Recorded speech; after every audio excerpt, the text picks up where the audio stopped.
Kalau kita masuk bulan Ramadan tetap masih maksiat, baru kita tahu, oh ada nggak beres dengan hawa nafsu saya. Berarti hawa nafsu saya selama ini sudah dijajah oleh setan, sehingga dia lebih menyukai maksiat daripada taat.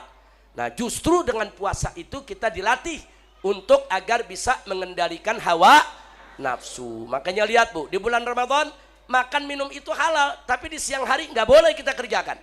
Kita menahan diri dari yang halal. Kita menahan diri dari yang halal.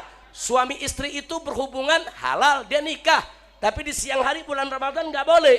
Artinya dilatih dengan puasa untuk menahan diri, menahan hawa nafsu dari yang halal, dengan harapan kalau selama 1 bulan dia mampu menahan diri dari yang halal, diharapkan setelah Ramadan dia akan lebih mampu menahan diri dari yang haram. Kira-kira jelas gak Bu? Jelas gak Bu?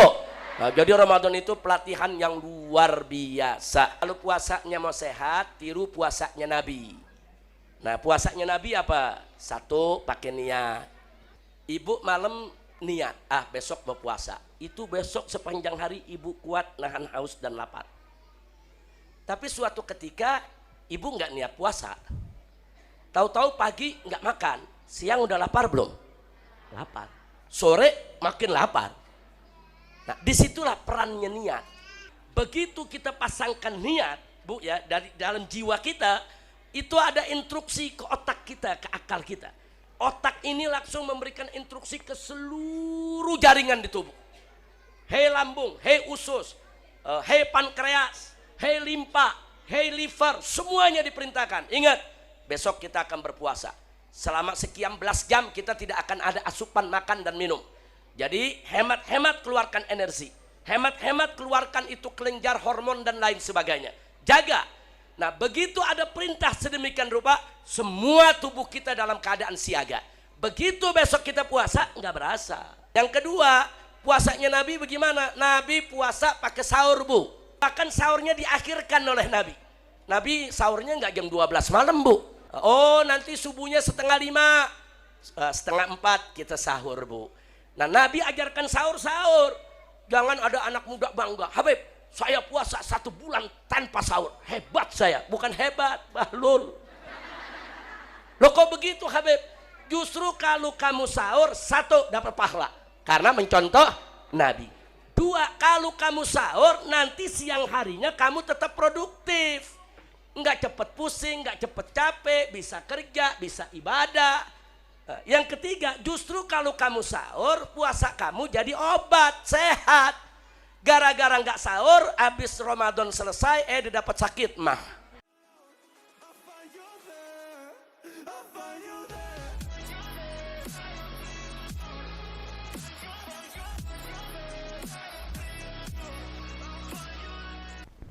Assalamualaikum warahmatullahi wabarakatuh. Bismillah walhamdulillah wassalatu wassalamu ala rasulillah wa ala alihi wa sahbihi wa mawalah. Allahumma anfa'na bima 'allamtana wa 'allimna ma yanfa'una. Allahumma zidna ilma warzuqna fahma wa atina hikmah.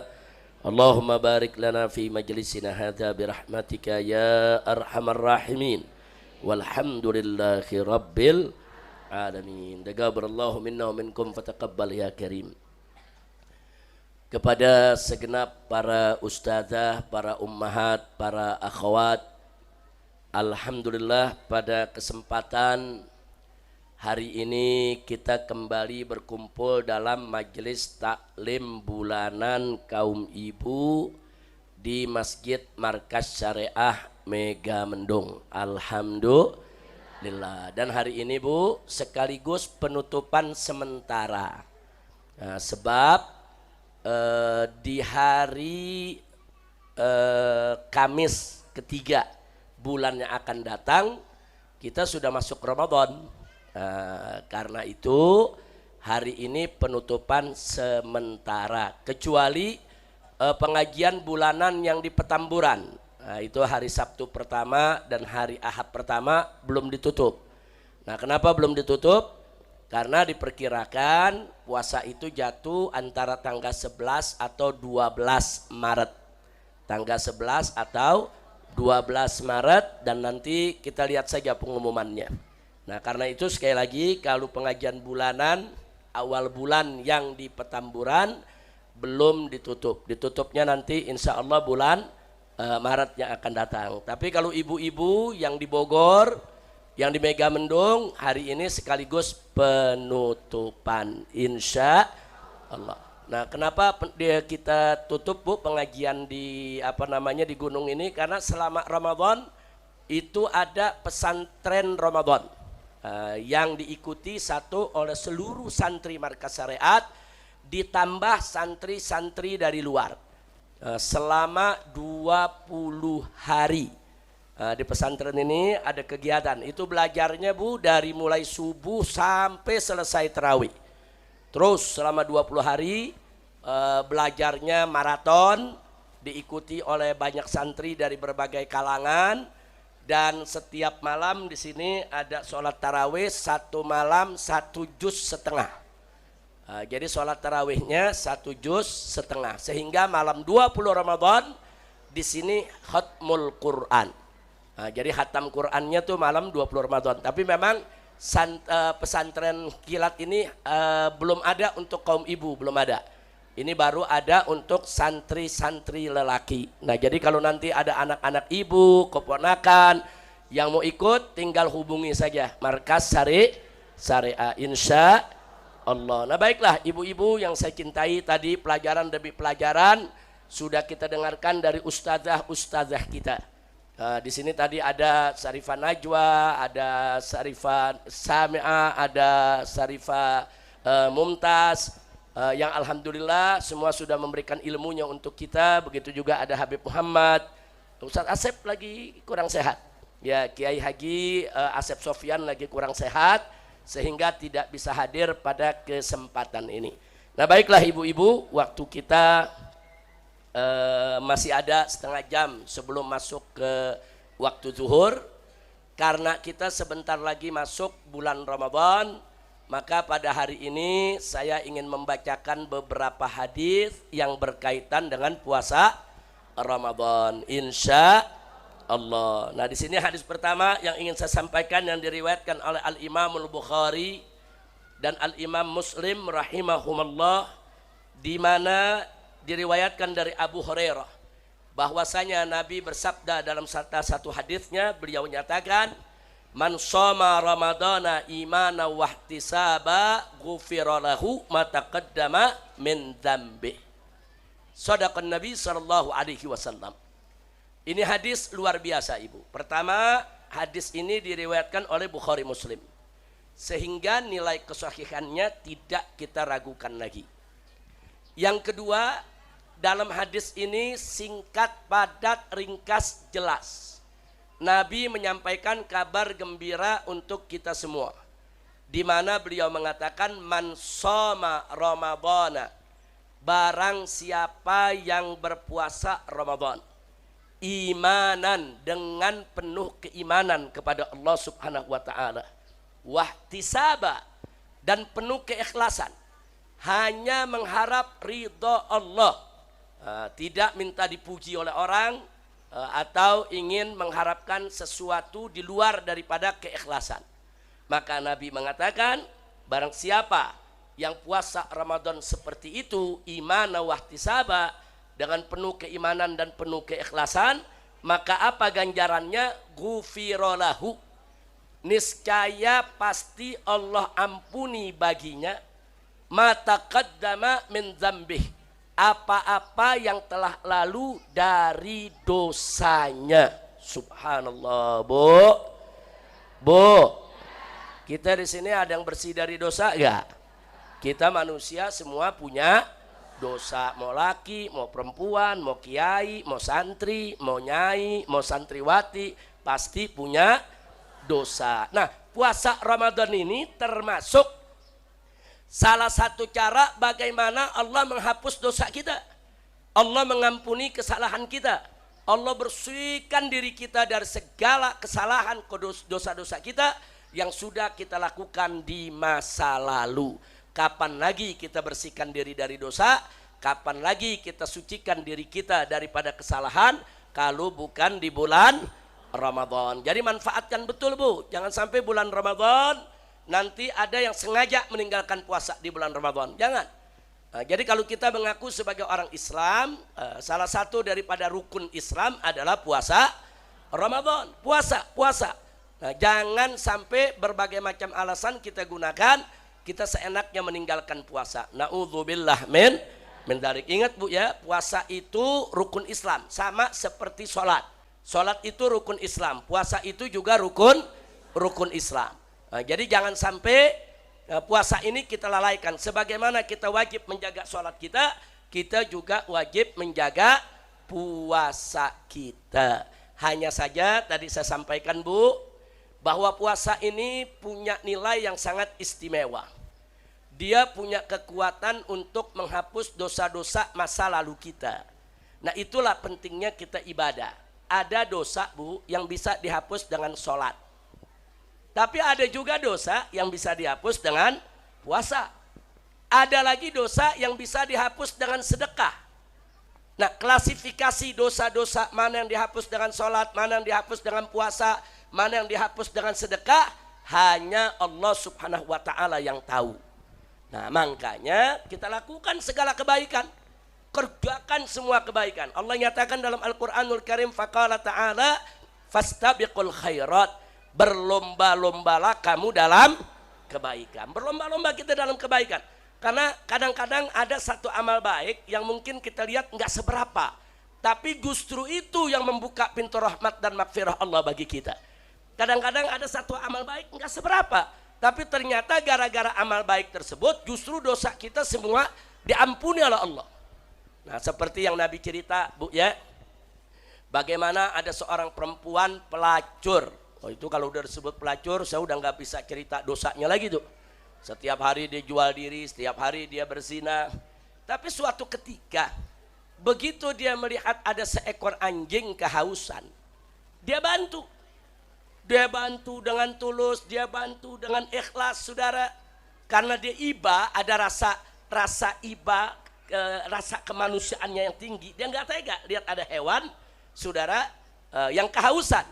Dia ambilkan air, dikasih minum, saudara. Gara-gara dia perbuat begitu, itu Allah buka pintu rahmat dan maghfirah buat perempuan tadi. Sehingga perempuan ini dapat taufik dan hidayah oleh Allah. Dia taubat kepada Allah dan semua dosanya diampuni oleh Allah. Masya Allah Bu. Saya mau tanya, dosa pelacur itu kecil atau besar Bu? Dosanya luar biasa. Itu Allah siapkan siksa neraka yang luar biasa. Tapi kok begitu mudah Allah maafkan? Saudara, itu tadi dia berbuat suatu kebaikan, ikhlas, tulus, saudara, karena ada rasa kemanusiaan. Akhirnya Allah buka pintu taufik hidayah, Allah berikan dia hidayah, Allah berikan dia rahmat dan maghfirah. Kalau orang sudah dapat rahmat dari Allah, itu jauh lebih baik, lebih bagus daripada dunia dan isinya. Karena satu rahmat Allah saja bisa menyelamatkan kita dari neraka jahanam. Satu rahmat Allah saja bisa menghapus dosa-dosa kita sebesar apapun. Nah, makanya kalau kita berbuat baik, Bu, berbuat baik, ikhlaskan niat. Kita nggak sangka.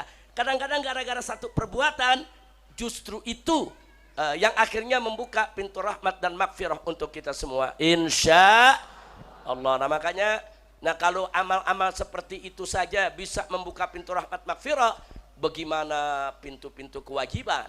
Sholat itu wajib, puasa itu wajib. Itu kalau kita lakukan dengan tulus, dengan ikhlas, saudara, maka niscaya Allah akan buka semua pintu kebaikan untuk kita, insya Allah. Nah, khusus tentang puasa, tadi sudah kita bacakan hadisnya. Ada satu hadis lagi yang tidak kalah menariknya. Hadis ini juga diriwayatkan oleh Bukhari Muslim radhiyallahu anhuma.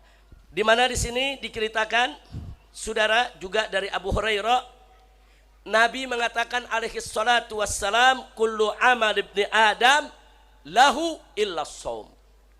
Semua amal daripada anak cucu Adam itu miliknya, buat dia, illa shaum, kecuali puasa. Kemudian dilanjutkan di sini, saudara, Jadi hadis ini Bu ya, hadis ini merupakan hadis qudsi. Jadi Nabi meriwayatkan kepada kita bahwasanya Allah berfirman. Ya, Ibu mesti bisa bedain, ada Al-Qur'an, ada hadis qudsi, ada hadis nabawi. Nah, kalau ayat Al-Qur'an, Al-Qur'an itu redaksi dan maknanya dari Allah. Redaksi dan maknanya, isi kandungannya datang dari Allah dan lewat proses pewahyuan, lewat wahyu yang dibawa oleh malaikat Jibril, itu Al-Qur'an. Kalau hadis qudsi itu juga firman Allah. Sama dengan Al-Qur'an firman Allah. Hanya saja hadis qudsi itu Bu tidak lewat proses pewahyuan, tidak melalui malaikat Jibril. Nah, dia bisa melalui mimpi Nabi yang benar, bisa melalui ilham yang diterima oleh Nabi. Nah, jadi bedanya dengan Al-Qur'an apa? Kalau Al-Qur'an makna dan redaksi turun dari Allah, sedangkan hadits qudsi maknanya dari Allah, tapi redaksinya dari Nabi. Susunan kalimatnya datang dari Nabi Muhammad sallallahu alaihi wasallam. Nah, kalau hadis Nabawi sabda Nabi. Jadi murni memang makna dan redaksi datang dari Nabi Muhammad sallallahu alaihi wasallam. Nah, yang kita baca tadi, man shoma ramadhana imana wahtisaba ghufira lahu ma taqaddama min dzambih, itu hadis nabawi. Nah, itu hadis nabawi artinya memang keluar dari mulut Nabi. Redaksi dan makna memang dari Nabi. Nah, yang sekarang ini sebagaimana riwayatkan oleh Bukhari Muslim, anin Nabi sallallahu alaihi wasallam yarwihi an rabbikum. Jadi ini hadis dari Nabi yang Nabi riwayatkan datang dari Allah. Artinya apa? Hadis qudsi. Nah, di mana Allah mengatakan, Saudara, Nabi menyampaikan bahwa Allah berfirman, kullu amal ibni Adam lahu illa shaum. Semua amal ibadah perbuatan anak cucu Adam, perbuatan manusia, itu milik dia, itu pribadi dia. Illa shaum, kecuali puasa, kata Allah. Ada apa dengan puasa? Allah menyatakan, wa ana ajzibih, aku yang akan langsung memberikan ganjarannya. Artinya ganjaran yang Allah siapkan begitu besar, yang gak mudah didapat oleh ibadah-ibadah yang lainnya. Nah, hadis ini sudah cukup dalil buat kita betapa hebatnya kedudukan puasa, betapa dahsyatnya pahala puasa, betapa luar biasanya peran puasa bagi umat Nabi Muhammad sallallahu alaihi wasallam. Nah, selanjutnya dikatakan di hadis ini, wala khulufu famis shaim atyabu indallahi min rihil misik. Bau mulutnya orang berpuasa di sisi Allah lebih harum daripada aroma wanginya misik. Misik itu wanginya luar biasa, Bu. Misik yang asli itu wanginya enak dan awet. Nah, sekarang dalam hadis qudsi Allah sendiri yang menyampaikan, Saudara, bahwa bau mulutnya orang berpuasa di sisi Allah, ya, itu lebih bagus daripada wangi misik. Nah, maka itu Bu, makanya kenapa di bulan Ramadan kalau sudah lewat zuhur, kalau sudah zawal matahari, makruh kita pakai siwak, makruh kita menggosok gigi. Kenapa makruh? Karena kalau setelah zuhur kita sikat gigi, kita pakai siwak, kita menghilangkan bau, makruh. Kenapa mesti dihilangkan? Justru bau mulut orang puasa tadi itu Allah lebih suka daripada wanginya misik. Kecuali kalau bau mulutnya bukan karena puasa, Bu, ya. Nah, kalau sekarang bau mulut ya dihilangin baunya, Bu. Kalau baunya nggak hilang-hilang, berobat ke dokter, Bu, ya. Bu. Kalau bau mulutnya nggak dihilang, terus suaminya pada lari, Bu. Nah, ini saya bicara nih puasa, lagi puasa, ba'da zuhur jangan sikat gigi atau pakai siwak. Makanya begini, Bu. Kalau sebelum zuhur ada orang bersiwak, hukumnya sunnah. Enggak sengaja karena dia bersiwak, ada yang ketelan, enggak sengaja, maka puasanya tidak batal. Loh, kok tidak batal? Karena dia sedang melaksanakan yang sunnah. melaksanakan yang sunnah enggak sengaja ada sesuatu masuk ke telan, maka puasanya tidak batal. Jelas Bu ya? Tapi ada orang ba'da zuhur, dia bersiwak, hukumnya makruh. Enggak sengaja ada yang ketelan, batal puasanya. Lah kok batal? Karena setelah zuhur dia bukan lagi melakukan yang sunnah, dia lagi melakukan yang makruh. Kalau melakukan yang makruh ketelan, batal Bu. Nah, tapi kan nggak sengaja, bukan nggak sengaja, itu namanya ceroboh. Bu, tahu ceroboh? Sembrono, tahu sembrono? Orang Bogor bilang apa? Sembarangan. Itu bahasa Sunda tuh Bu ya. Alhamdulillah. Lila abdi mah teu ngartos bahasa Sunda. Ngartosna seetik, lagi belajar ini. Sama Ki Asep dikit-dikit biar bisa bahasa Sunda Bu ya. Nah, biar besok-besok bisa ceramahnya pakai bahasa Sunda Bu ya. Insya Allah. Jadi sekali lagi nih, kalau sebelum zuhur bersiwak, nggak sengaja ada yang ketelen, nggak batal. Kenapa? Karena sedang melaksanakan yang sunnah. Tapi kalau setelah zuhur bersiwak, nggak sengaja ada yang ketelan, batal. Kan nggak sengaja juga Habib. Iya nggak sengaja, tapi dia lagi nggak melakukan yang sunnah, dia melakukan yang makruh. Kalau melakukan yang makruh nggak sengaja ketelan, batal. Itu namanya bukan nggak sengaja, sembrono, ceroboh, sembarangan. Nah, ngerti Bu ya? Alhamdulillah. Ada yang nanya soal wudhu. Nah, wudhu itu kan sunnahnya kita ke kumur Bu, ada matmadah Bu ya. Nah, ke kumur kalau lagi wudhu. Nah, ke kumur itu walaupun kita lagi puasa, mau sholat zuhur, mau sholat asar, hukumnya tetap sunnah. Nah, cuman ada saudara melebihkan dalam ke kumur. Nah, mubalaghah ini fil matmadah. Kalau lagi nggak puasa sunnah. Kalau kita ambil wudhu nih, nah, itu juga sunnah, artinya kita lebihin airnya supaya mulut lebih bersih. Tapi ingat, kalau lagi bulan puasa sebelum zuhur masih sunnah begitu. Nah, dia wudhu nih, dia banyakin air, tahu-tahu nggak sengaja ketelan, nggak batal. Tapi kalau setelah zuhur wudhunya makruh, bukan kekumurnya yang makruh Bu, kekumurnya nggak makruh. Kalau berlebihan dalam kekumur. Nah, kalau kekumurnya berlebihan, udah asar, dia masukin air, ketelan, batal. Nah, kenapa batal Bu? Kan gak sengaja.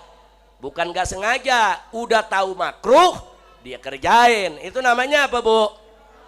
Sembarangan. Nah, paham Bu ya? Nah, jadi hal-hal seperti itu jangan kita kerjakan. Mudah-mudahan puasa kita diterima oleh Allah Subhanahu wa taala. Dan ingat Bu, puasa itu hikmahnya dunia dan akhirat. Nabi mengatakan dalam satu hadis, sumu tasihhu. Puasalah kamu sekalian, niscaya pasti kamu akan sehat. Masya Allah Bu. Bu, ternyata puasa itu bisa jadi obat. Bahkan dalam dunia kedokteran, puasa itu dijadikan bagian dari terapi. Nah, kebetulan di sini ada dokter nih Bu. Nah, ini ada dokter nih, Sarifah Syifa. Ini ada dokter kita nih dari Jakarta sama rombongan majelis apa? Al-Ba'ith. Nah, ini kita punya tamu Bu hari ini Bu ya.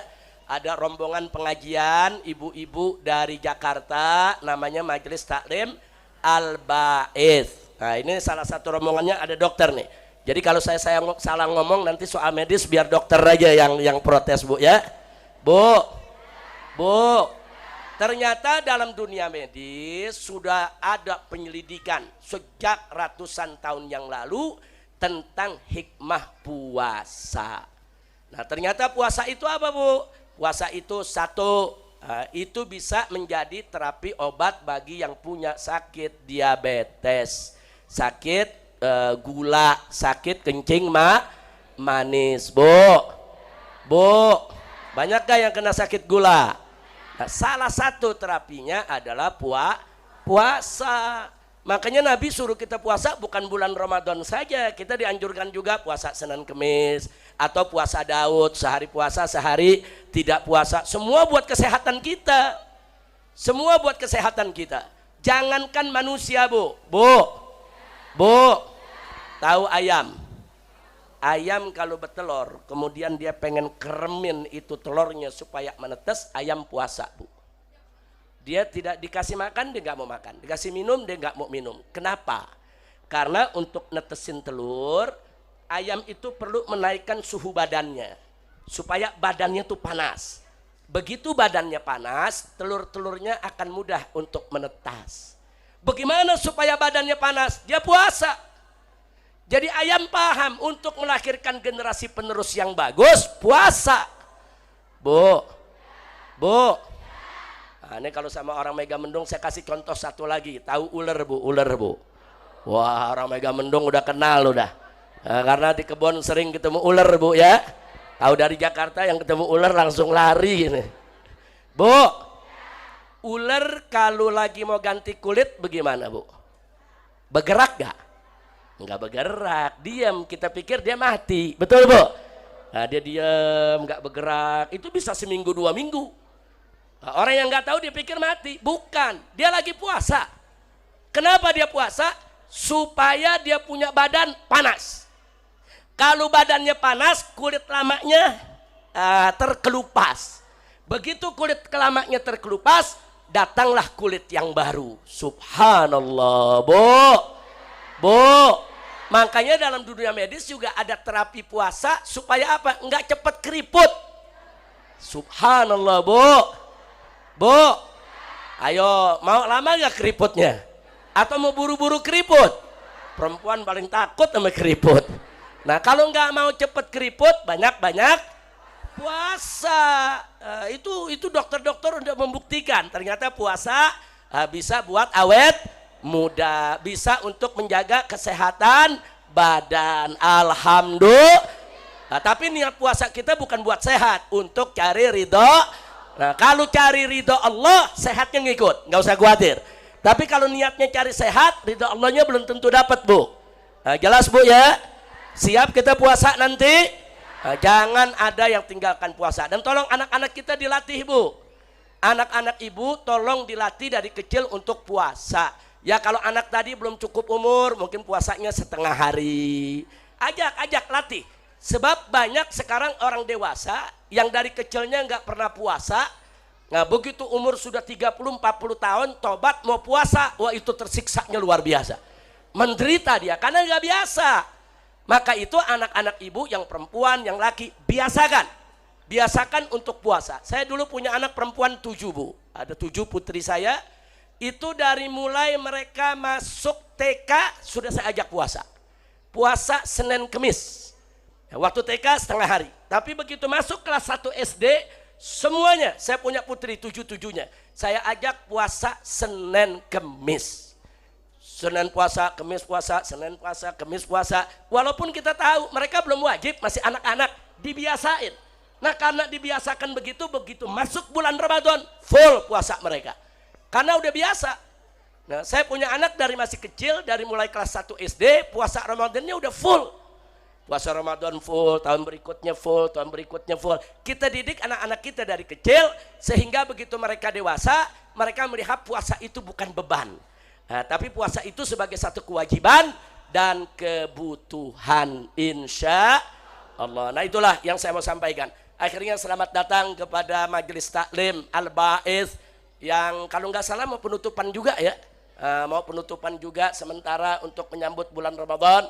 Mudah-mudahan Majelis Taklim Al-Ba'its, para ustazahnya, jamaahnya, semua selalu dilindungi oleh Allah, dirahmati dan diberkahi, digabulkan segala hajatnya. Amin ya rabbal alamin. Dan hari ini jadi bareng-bareng ini kita penutupan semua.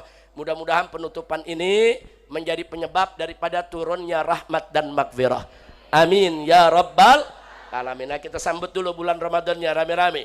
Marhaban ya syahra Ramadan, marhaban syahra siyami, Marhaban ya sahra Ramadan, marhaban sahral qiyami. Semua marhaban. Marhaban sahra siyami, marhaban ya syahra Ramadan, marhaban sahral qiyami, marhaban ya qadimal an, anta li ghayah marami, bigudumik yang jaliran wa yazulul iqtimami. Marhaban. Sallu ala nabi. Ya, jadi mudah-mudahan apa yang saya sampaikan tadi manfaat untuk kita semua. Yuk kita sambut bulan Ramadan dengan rasa senang, dengan rasa gembira, dan mengisinya dengan berbagai macam ibadah. Tadi yang kita baca qasidah di situ disebutkan apa? Yang namanya bulan Ramadan yusaffat kullu syaitan. Semua setan itu dibelenggu. Semua setan dibelenggu sehingga setan nggak bisa goda kita. Terus ada yang nanya, tapi bulan Ramadan masih ada aja tuh yang jahat, masih ada yang maksiat. Kan setannya dibelenggu, berarti dirinya udah jadi setan, Bu. Maksud saya dirinya udah jadi setan apa? Berarti selama ini dia terlalu mengikuti godaan syaitan sehingga hawa nafsunya sudah terbiasa melakukan apa-apa yang disukai oleh setan, sehingga begitu masuk bulan puasa ya setannya dibelenggu, tapi kan hawa nafsunya enggak. Nah jadi kalau dia tidak bisa mengendalikan hawa nafsunya, ya itu tadi akhirnya dia tidak puasa, dia tidak sholat, dia tidak melakukan kebaikan, dia melakukan kemunkaran, melakukan kejahatan. Karena apa, Bu? Itu tadi. Nah karena selama ini dia tidak melatih untuk mengendalikan hawa nafsu. Dan di situ kita tahu kalau kita masuk bulan Ramadan tetap masih maksiat, baru kita tahu, oh ada nggak beres dengan hawa nafsu saya. Berarti hawa nafsu saya selama ini sudah dijajah oleh setan sehingga dia lebih menyukai maksiat daripada taat. Nah justru dengan puasa itu kita dilatih untuk agar bisa mengendalikan hawa nafsu. Makanya lihat, Bu, di bulan Ramadan makan minum itu halal, tapi di siang hari nggak boleh kita kerjakan. Kita menahan diri dari yang halal. Kita menahan diri dari yang halal. Suami istri itu berhubungan halal, dia nikah, tapi di siang hari bulan Ramadan nggak boleh. Artinya dilatih dengan puasa untuk menahan diri, menahan hawa nafsu dari yang halal, dengan harapan kalau selama 1 bulan dia mampu menahan diri dari yang halal, diharapkan setelah Ramadan dia akan lebih mampu menahan diri dari yang haram. Kira-kira jelas gak, Bu? Jelas gak, Bu? Nah, jadi Ramadan itu pelatihan yang luar biasa. Nah mudah-mudahan ibu-ibu setelah dengar begitu insya Allah bisa puasa dan bisa mendapatkan kesehatan. Amin. Tapi syarat, Bu, ya, Bu, kalau puasanya mau sehat, tiru puasanya Nabi. Nah puasanya Nabi apa? 1, pakai niat. Sebab beda, Bu. Ibu malam niat, katakan puasa sunnah nih ya. Ibu malam niat, besok berpuasa. Itu besok sepanjang hari ibu kuat nahan haus dan lapar. Tapi suatu ketika ibu nggak niat puasa, tahu-tahu pagi nggak makan, siang udah lapar belum? Lapar. Sore makin lapar. Nah disitulah perannya niat. Niat itu di malam hari begitu kita niatkan nawaitu sauma ghaden an ada'i fardhi syahr ramadhan hadhihi sanati lillahi ta'ala. Begitu kita pasangkan niat, Bu, ya, dari dalam jiwa kita, itu ada instruksi ke otak kita, ke akal kita. Otak ini langsung memberikan instruksi ke seluruh jaringan di tubuh. Hei lambung, hei usus, hei pankreas, hei limpa, hei liver, semuanya diperintahkan. Ingat, besok kita akan berpuasa. Selama sekian belas jam kita tidak akan ada asupan makan dan minum. Jadi hemat-hemat keluarkan energi. Hemat-hemat keluarkan itu kelenjar hormon dan lain sebagainya. Jaga. Nah begitu ada perintah sedemikian rupa, semua tubuh kita dalam keadaan siaga. Begitu besok kita puasa, nggak berasa. Sampai sore, makanya kan ada yang nanya, kenapa ya kalau bulan puasa kita kayaknya nggak haus, nggak lapar sampai maghrib. Tapi kalau bukan bulan puasa, jam 10 udah lapar. Ayo ngaku Bu. Betul Bu? Karena di selain puasa kita nggak niat puasa. Jadi kita punya hormon kelenjar segala macam, nggak ada instruksi untuk menyiapkan diri. Disitulah pentingnya niat. Makanya pasang niat tiap malam. Yang kedua, puasanya Nabi bagaimana? Nabi puasa pakai sahur Bu. Nabi puasa pakai sahur. Bahkan sahurnya diakhirkan oleh Nabi. Nabi sahurnya nggak jam 12 malam Bu. Jam 12 malam lagi mindo itu Bu. Oh nanti subuhnya 3:30, 3:30 kita sahur Bu. Nah Nabi ajarkan sahur. Jangan ada anak muda bangga, Habib saya puasa 1 bulan tanpa sahur, hebat saya. Bukan hebat, bahlul. Loh kok begitu Habib? Justru kalau kamu sahur, 1 dapat pahala karena mencontoh Nabi. 2, kalau kamu sahur nanti siang harinya kamu tetap produktif. Nggak cepet pusing, nggak cepet capek, bisa kerja, bisa ibadah. Yang ketiga, justru kalau kamu sahur, puasa kamu jadi obat, sehat. Gara-gara nggak sahur, habis Ramadan selesai, dia dapat sakit mah. Ayo, gara-gara apa tuh? Gara-gara nggak sahur Bu. Sahur tuh sunnah Nabi, jelas ya. Yang berikutnya, Nabi puasa, kalau buka puasa nggak ditunda-tunda. Nah, begitu masuk waktu azan langsung buka puasa, Bu. Jangan pakai ditunda, jangan. Justru kalau ditunda-tunda itu yang akan jadi penyakit buat kita. Nah, terus bagaimana cara buka puasanya Nabi? 1, Nabi makan korma dulu, didorong sama air putih. Nah, setelah itu Nabi sholat maghrib, zikir sebentar. Kira-kira berapa menit tuh?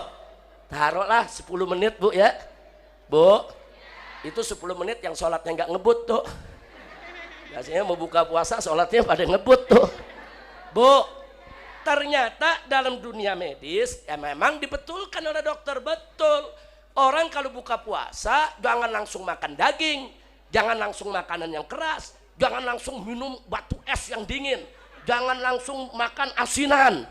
Jangan dulu, perutnya belum siap. Dari pagi dia kosong, mengkerut. Saudara, jalan darahnya mulai menyempit. Itu perlu dinormalkan dulu. Bagaimana cara normalkannya? Makan korma. Karena korma itu ada glukosa, ada gula yang sehat. Nah glukosa itu kenapa pakai didorong oleh air? Supaya sirkulasinya lebih cepat. Begitu perut kita menyerap gula, ada glukosa, dibantu air disalurkan ke seluruh tubuh, semua saraf-saraf kita, perut kita, lambung kita, usus kita sudah siap untuk menerima makanan yang keras. Bu, pantes Nabi korma dulu sama air putih. Nah terus bagaimana supaya sirkulasinya bergerak cepat? Kita mesti bergerak, jangan duduk. Oh pantes Nabi sholat dulu, sholat maghrib 3 rakaat, bergerak gak Bu? Bergerak gak? Nah, bergerak diri, ruku, iktidal, sujud, duduk. Gerakan itu membantu supaya glukos itu langsung diserap oleh perut kita, disebarkan saudara ke dalam seluruh tubuh kita, sehingga usus kita, perut kita, lambung kita semua siap untuk mengunyah makanan yang akan kita kirimkan. Beres itu baru makan daging Bu. Nggak ada daging, makan ikan. Nggak ada ikan, banyak tempe sama tahu. Bu, kira-kira jelas gak? Nah, ini jangan buka puasa balas dendam. 5 menit lagi azan, di depannya waduh air es 1 gelas gede, asinan 1 piring, 1 mangkok, belum lagi kolak, belum lagi pacar Cina, ada lontong, ada pastel. Ayo ngaku. Begitu buka puasa udah begah dia, mau sholat ntar dulu. Nah, ada gak yang begitu? Nah akhirnya selesai bulan Ramadan pada kena sakit mah, rasain. Nah, itu nggak sehat cara begitu. Kira-kira jelas gak Bu? Nah, jadi begitu azan makan korma sama air putih. Oh korma lagi nggak ada, nggak apa-apa, minum gula. Gula pasir, gula tebu tuh Bu, bikin teh tuh Bu. Enggak apa-apa, enggak apa-apa. Buat menggantikan boleh. Tapi yang afdol kurma. Yang afdol apa Bu? Kurma. Kalau nggak ada kurma nggak apa-apa, digantiin sama apa namanya yang manis-manis Bu. Yang penting jangan langsung makan yang pedas, makan yang asam, makan yang dingin, makan yang keras. Jangan. Kesian kita punya perut Bu. Kalau ibu mau sehat, insya Allah. Dan mudah-mudahan dengan ibu banyak puasa, ibu semua awet muda. Amin. Oh, ibu-ibu kalau didoain awet muda, aminnya dari hati itu. Bu, saya punya istri almarhumah rajin puasa Senin Kemis. Apalagi waktu di Mekah, nemenin saya setiap hari puasa, dia ikut puasa. Puasa Senin Kemis, ikut puasa. Sampai wafatnya 1 uban nggak ada di kepala Bu. Saya uban udah banyak banget Bu. Saya lagi liatin istri saya, kok nggak punya uban ya, kok saya banyak banget ubannya. Saya punya istri 1 lembar uban nggak ada. Kemudian kulitnya nggak pernah pakai make up kecuali kalau ngawinin doang tuh. Dikerjain sama tukang rias Bu. Tapi di luar itu nggak pakai make up ini itu apa, kulitnya tetap halus tanpa keriput. Alhamdulillah. Kenapa? Karena nggak lepas wudhu Bu. Wudhu itu juga bikin kulit agar tidak keriput. Jadi kalau sekarang ada ibu-ibu nanya bagaimana supaya kulit-kulit ini bagus, mulus, halus, tanpa keriput, sering-sering wudhu dan sering-sering puasa sunnah, insya Allah. Nah itu saja yang bisa saya sampaikan, mudah-mudahan manfaat. Setelah ini kita akan sholat zuhur berjamaah, ada makan siang dulu. Setelah itu sama-sama di penutupan ini kita akan ziarah ke makam saya punya istri dan para syuhada, insya Allah. Kita berdoa kepada Allah untuk para almarhum semua, juga buat orang-orang tua kita nanti buat orang-orang tua kita, keluarga kita yang sudah meninggal dunia, sekalian kita doakan insya Allah. Nah sekian yang bisa kita sampaikan, akhirnya kita tutup. Silakan Sarifah Mumtaz, ya Rabbana tarafna-nya, ya Rabbana tarafna bi annana